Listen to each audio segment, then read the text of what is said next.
In light of the recent events in Ferguson, one former police chief says there is one issue at the core of the conflict: the way police interact with the public. Earlier this evening, I sat down with Joel Schultz, a former Colorado police chief.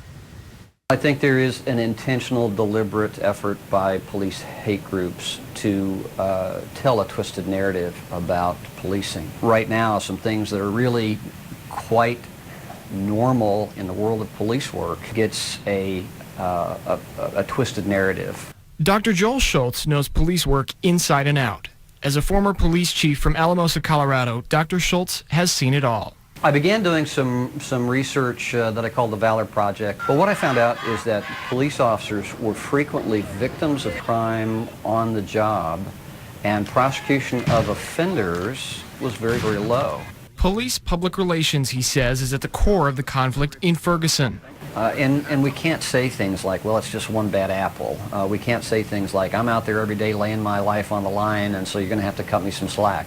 I think that's true, but that doesn't wash with today's public. They don't want to hear that. That's not a narrative that makes sense to them. Schultz says the way things look in Ferguson is much more confrontational than it ought to.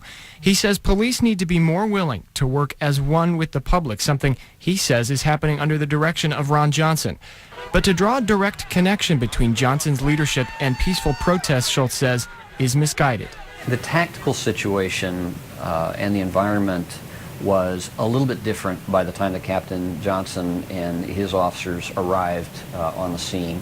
And so I think it's a little bit of an unfair comparison to talk about the initial hours and days of the event and somebody coming in 3 or 4 days after the ignition. The most important takeaway for everyone, he says, is show your police officers you care about what they do. I urge everyone to take the time to, in a friendly way, approach the police officers that serve them and say, we recognize you have a great challenge and a great trust.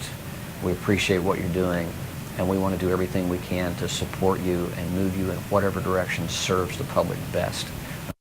Schultz will give a seminar about police force to Missouri police in Jefferson City on August 29th. He urges everyone in law enforcement to attend. That information will be on our website, komu.com.